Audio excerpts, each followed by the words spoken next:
बिस्मिल्लाहिर्रहमानिर्रहीम। The kite runner, chapter number 4, summary in Urdu. Ali's background. 1933 का वाक़या है। दो भाई नशे में धुत होकर गाड़ी चला रहे थे कि रास्ते में उन्होंने हज़ारा कबीले और शिया सेक्ट के एक कपल को गाड़ी के नीचे दे दिया, जिसके फ़ौरन बाद कपल फौत हो गया। उनका एक बेटा था जो ज़िंदा रहा, जिसका नाम अली था, जो बहुत छोटा था। फिर अदालत लगी, जिसमें आमिर के दादा अबू ने यह फ़ैसला किया कि वो इस बच्चे को एडॉप्ट करेंगे और कातलों को फ़ौज की सख्त और मशक्क़त वाली नौकरी करने पर वो मजबूर करते हैं और इस फैसला सुनाते हैं कि वो फ़ौज के लिए काम करेंगे। अली की उम्र इतनी ही थी जितनी आमिर के अबू जान की थी, यानी कि बाबा की। इसलिए अली और बाबा ने बचपन इसी तरह गुजारा जिस तरह हसन और आमिर ने गुजारा। दोनों इकट्ठे खेलते और एंजॉय करते थे। Point number 2, 1973 Amir's childhood spent with Hasan.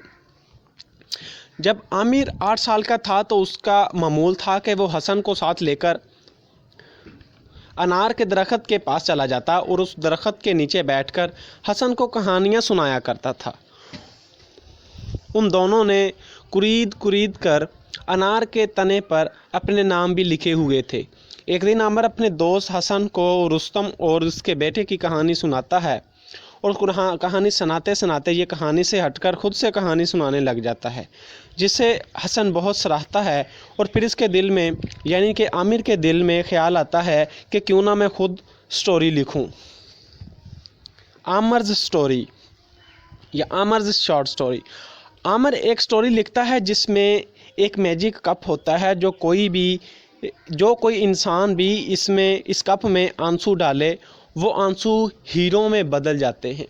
एक गरीब इंसान को ये कप मिल जाता है, लेकिन उसे समझ नहीं आती कि वो आंसू कैसे हासिल करे, क्योंकि वो बहुत कम रोता था।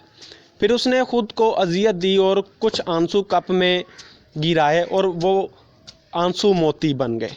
ये देखकर उसकी हवस और बढ़ गई और आखिरकार उसने अपनी बीवी को कत्ल कर डाला और उसे कत्ल करके इतना रोया कि उसकी सारी जगह मोतियों से भर गई और उन पर वो बैठ गया। Point number 4, Amir brings his story to Baba. Amir ये स्टोरी जो लिखता है अपने बाबा के पास लेकर जाता है, और लेकिन वो, यानी कि इसका बाबा, इसकी स्टोरी को इग्नोर करते हैं और इसे भी इग्नोर करते हैं, जिस पर आमिर को इतना ज़्यादा गुस्सा आता है कि वो चाहता है कि वो अपने बाप को कत्ल कर दे। वहाँ पर रहीम खान भी मौजूद होता है, जो उसकी स्टोरी को प्यार से पकड़ता है और उसे हौसला देता है। फिर दोनों हैं, वो बाबा और रहीम खान है, उन्हें किसी मीटिंग पर जाना था। दोनों मीटिंग पर चले जाते हैं। Point number 5, letter by Rahim Khan to Amir. Rahim Khan Amir को ख़त लिखता है जिसमें वो आमिर की शॉर्ट स्टोरी जो है उसकी बेहद तारीफ़ करता है और उसे मुस्तकबिल का अजीम लखारी होने की खुशनुदी भी सुनाता है।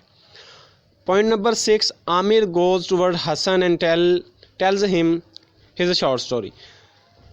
ये आमिर जो है ये हसन के पास जाता है और उसे अपनी तमाम स्टोरी सुनाता है, और रात का वक्त होता है तो उसे उठाकर ये अपनी सारी स्टोरी सुनाता है, जिस पर वो बहुत ज़्यादा, हसन जो है इसकी बहुत ज़्यादा तारीफ़ करता है। लेकिन वो एक सवाल भी उठाता है और कहता है कि उस इंसान ने अपनी बीवी को क्यों कत्ल कर दिया चंद मोतियों के बदले, कि उसे आंसू आएँ और वो मोती हासिल करे। जिस पर आमिर बहुत ज़्यादा शर्मिंदा होता है और कहता है कि मैं स्टोरी लिखते वक्त तो ये चीज़ सोची नहीं, और ये कैसे एक हज़ारा कबीले का एक शिया लड़का जो पढ़ा लिखा भी नहीं है, ये कैसे मेरे वर्क पर, मेरी स्टोरी पर तनकीद करता है। आमिर को इस चीज़ का बहुत गुस्सा आता है और कहता है कि गुस्सा ही रहता है। और इसके बाद क्योंकि अफ़गानिस्तान मुकम्मल तौर पर बदल जाता है 1973 के बाद, और वहाँ के लोग, वहाँ के कबीले, वहाँ के रहने वाले लोगों की ज़िंदगी मुकम्मल तौर पर बदल जाती है। दोस्तों, यही थी चैप्टर नंबर 4 की summary, the kite runner by Khaled Hosseini की। इंशाल्लाह मैं नेक्स्ट चैप्टर की समरी जल्दी अपलोड करूँगा। इस समरी को लाइक कीजिए, दोस्तों में शेयर कीजिए, अपना ख्याल रखिएगा। और अगर अभी तक मेहरान टीवी को सब्सक्राइब नहीं किया तो इसे सब्सक्राइब कीजिएगा। अपना बहुत सारा ख्याल रखिएगा। अस्सलाम वालेकुम।